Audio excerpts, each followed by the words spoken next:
नमस्कार, लोकसंदेश न्यूज मध्ये आपले स्वागत। मी मयुरी कुंभार। पाहूयात आजच्या काही ठळक घडामोडी। सरकारमधले अनिल परब हे महत्त्वाचे मंत्री, त्याहीपेक्षा ते शिवसेनेचे महत्त्वाचे नेते। शिवसैनिक आहेत। नोटीस पाठवण्यासंदर्भात टायपिंग पाहिलं। नोटीस मिळण्याआधी भाजपचे अनेक नेते अनिल परब यांचे सातत्याने नाव घेत होते। ईडीने त्यांचा एक डेस्क ऑफिसर भाजपच्या कार्यालयात ठेवलाय किंवा भारतीय जनता पक्षातील कोणीतरी अधिकारी त्यांच्या कार्यालयात ऑफिसर म्हणून बसला असेल, आम्हाला नाही माहिती। पण यांना कसं कळलं की अनिल परब यांना नोटीस येणार आणि त्यांना त्या दिवशी चौकशीला बोलवलं जाणार? किरीट सोमय्या, चंद्रकांत दादा पाटील यांना ते माहीत आहे हे काय चालले आहे।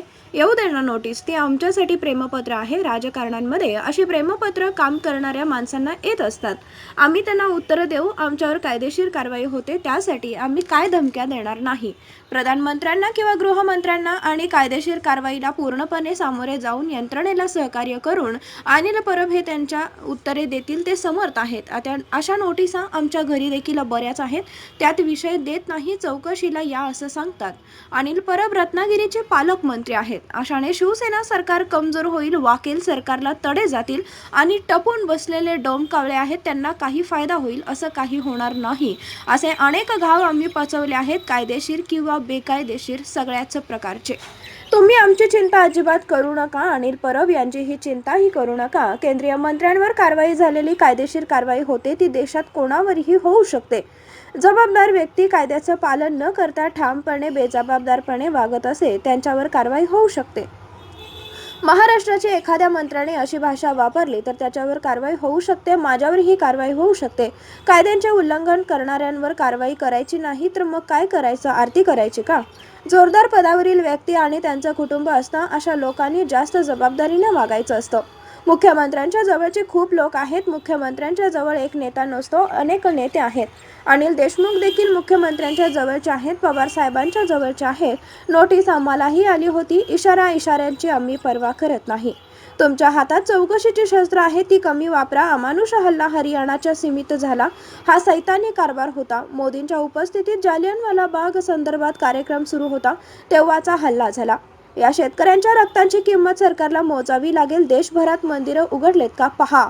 भाजप शासित राज्यात मंदिरे उघडले का पहा। केंद्र सरकारने नियम पाठवले आहेत, त्यांच्यामध्ये खूप जास्त काळजी महाराष्ट्राने घ्यायची आहे असं सांगितलं आहे। हिंदुत्ववादी सरकार केंद्रातील आहे असं मी मानतो, त्यांनाही देवळाची चिंता आहे, पण त्यांनीच म्हटलंय काळजी घ्या। हा सैतानी कारभार आणि त्या दिवशी जालियनवाला बाग हत्याकांड झालं, त्या संदर्भातला एक कार्यक्रम स्मृती सोहळा हा बाजूच्या राज्यात मोदींच्या उपस्थितीत सुरू होता आणि त्याच वेळेला हरियाणामध्ये हे दुसरं जालियनवाला बाग झालं। रक्त सांडणं शेतकऱ्यांचं आणि जे सरकार सांडतं त्यांना ते नेहमी त्या रक्ताची किंमत मोजावी लागते आणि या शेतकऱ्यांच्या रक्ताची किंमत सुद्धा सरकारला मोजावी लागते। सर, एकीकडे केंद्रातून आदेश देण्यात आले की महाराष्ट्र आणि केरळमध्ये सरकारने सणासुदीवर आवर घालावा गर्दीवर, आणि दुसरीकडे भाजपकडूनच आज मंदिर उघडण्यासंदर्भात राज्यभर आंदोलन आहे।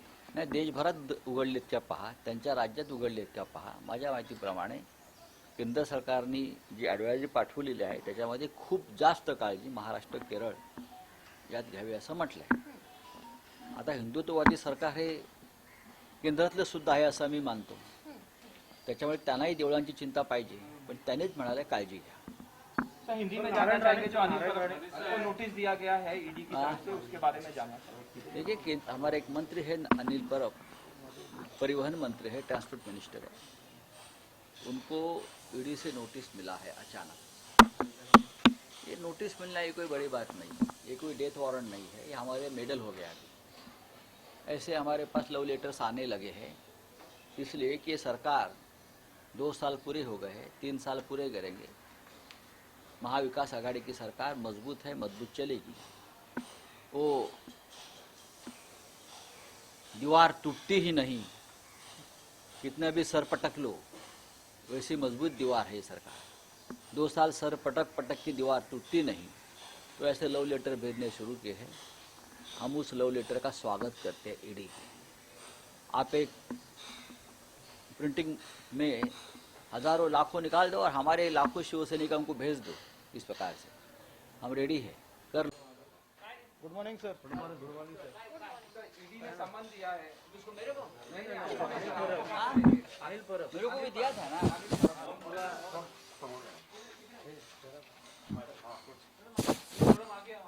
बोला सर, अनिल परब यांना नोटीस बजावली आहे, पण नोटीसमध्ये नेमक्या कुठल्या प्रकरणामध्ये चौकशीला यायचं याचा कुठलाही उल्लेख नाहीये.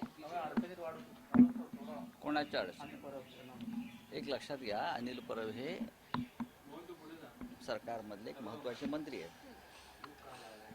त्याहीपेक्षा ते शिवसेनेचे आमचे सहकारी आहेत, उपनेते आहेत, विभाग प्रमुख आहेत, पक्षाचं काम करतात. टायमिंग जर आपण पाहिलं त्यांना नोटीस पाठवण्यासंदर्भात त्याच्या आधी काही दिवस भारतीय जनता पक्षाचे नेते काही प्रमुख हे सातत्यानं अनिल परब यांचं नाव घेत होते. आता अनिल परब मी जे म्हणतोय की ईडीने त्यांचं एक डेस्क ऑफिसर भाजपच्या कार्यालयात ठेवला आहे किंवा भारतीय जनता पक्षाचा कोणीतरी एक अधिकारी पदाधिकारी हा ईडीच्या कार्यालयात डेस्क ऑफिसर म्हणून बसला. त्याच्यामुळे हे सगळं होऊ शकतं. मग त्यांना कसं कळलं आता अनिल परबना नोटीस येते? आम्हाला नाही माहिती. आता यांना कसं कळलं की अनिल परबना या दिवशी चौकशीला बोलवत आहेत? हे किरीट सोम्यांना कळतं, हे आमच्या चंद्रकांत दादा पाटलांना माहिती आहे, अजून 10 लोकांना माहिती असतं. म्हणजे काय चाललंय काय? नोटिसा पाठवा ना, का हरकत नाही. प्रेमपत्र आहेत ती. राजकारणामध्ये अशी प्रेमपत्र काम करणाऱ्या माणसांना येत असतात, आम्हालाही आले. आम्ही त्यांना उत्तर देऊ. आम्ही काय आम्हाला आमच्यावर कायदेशीर कारवाई होते म्हणून आम्ही काही धमक्या वगैरे देणार नाही प्रधानमंत्र्यांना किंवा गृहमंत्र्यांना. आम्ही कायदेशीर कारवाईला पूर्णपणे सामोरं जाऊ आणि त्या यंत्रणेला सहकार्य करू.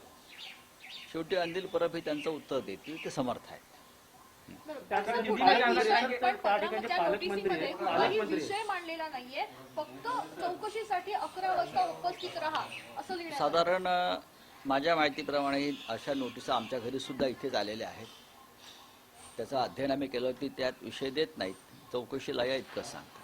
तर त्या ठिकाणी पालकमंत्री त्यामुळे कुठेतरी भाजपला डोळी जड जाणार म्हणून आम्ही परवर्ती ही पोलीस नोटीस आली. रत्नागिरीचे पालकमंत्री आहेत ते, पण ते पालकमंत्री आहेत किंवा मंत्री आहेत त्याहीपेक्षा ते शिवसेनेचे आहेत.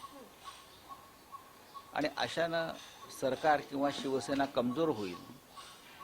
वाक्य त्यामुळे कुठेतरी भाजपला डोळी जड जाणार म्हणून आम्ही परवर्ती ही पोलीस नोटीस आली.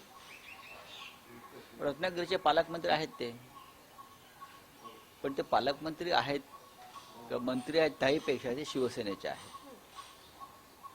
आणि अशानं सरकार किंवा शिवसेना कमजोर होईल, वाकेल, सरकारला तडे जातील आणि जे टपून बसलेले डोमकावळे आहेत त्यांचा काही फायदा होईल असं काही होणार नाही. असे अनेक घाव आम्ही पचवलेले आहेत, कायदेशीर बेकायदेशीर सगळ्या प्रकारचे. तेव्हा तुम्ही आमची चिंता अजिबात करू नका आणि अनिल परब यांची चिंता करू नका. सर, अनिल परब यांना जी नोटीस दिलेली आहे, कुठेतरी मुख्यमंत्री उद्धव ठाकरे यांना हा इशारा देण्यात आलेला आहे का? कसला इशारा? केंद्रीय मंत्र्यांवर ज्या पद्धतीची कारवाई बघायला मिळाली, केंद्रीय मंत्र्यांवरती जी कारवाई झाली ती कायदेशीर कारवाई, ती या देशात कोणावरही होऊ शकते, कोणावरही होऊ शकते. आणि जर एखादी जबाबदार व्यक्ती ही कायद्याचं पालन न करता बेफामपणे बेजबाबदारपणे वागत असेल तर त्याच्यावरती कारवाई होईल. त्या महाराष्ट्रातल्या एखाद्या मंत्र्याने असं वर्तन केलं, अशी भाषा वापरली तर त्याच्यावरही कारवाई होऊ शकते, माझ्यावरती होऊ शकते. तुम्ही जर हे कायद्याचं राज्य म्हणता, हा देश किंवा राज्य, तर कायद्याचं उल्लंघन करण्यावरती कारवाई नाही करायची तर त्याची आरती करायची का? असं नाही होत. विशेषतः जबाबदार पदांवरील व्यक्ती असतात आणि त्यांचं कुटुंब असतात, त्यांनी सगळ्यात जास्त जबाबदारीने वागण्याची जबाबदारी स्वीकारायला हवी. पण मुख्यमंत्र्यांना इशारा देण्याचा हा प्रयत्न वाटतो का तुम्हाला? कसला इशारा असतो याच्यामध्ये मला कळेल का? कारण मुख्यमंत्र्यांच्या जवळचे नेते आहेत अनिल परब. खूप लोक जवळचे आहेत. मुख्यमंत्र्यांच्या जवळ एकच नेता नसतो, अनेक नेते आहेत. अनिल देशमुख पण सीएम साहेबांच्या जवळचे नेते होते किंवा सीएम पवार साहेबांच्या जवळचे नेते होते. नोटीस आम्हालाही आली होती, आम्ही त्यांच्या जवळचे होतो. असं जवळचे असल्यामुळे असे इशारे आणि हे इशारे बिशाऱ्यांची आम्ही पर्वा करत नाही. ठीक आहे, तुम्हाला जे करायचे तुमच्या हातामध्ये काही शस्त्र अस्त्र आहेत ती तुम्ही वापरा, सर हिंदी में जानना चाहेंगे सर अनिल परब को जो नोटिस दिया है ईडी ने उसके बारे में हरियाणामध्ये शेतकऱ्यांवर लाठीचार्ज झाला काम भाजपचं असा आरोप आणि येत्या 25 सप्टेंबरला त्यांनी भारत बंदचं आवाहन केलंय. त्याच्यावरती आमची चर्चा सुरू आहे. ज्या प्रकारचा अमानुष हल्ला शेतकऱ्यांवर हरियाणाच्या सीमेत झाला आपण पाहिलं. तिकडले जे SDM आहेत सिन्हा म्हणून त्यांनी पोलिसांना आदेश दिले की डोके फुटेपर्यंत मारा. डोकं फुटलंच पाहिजे.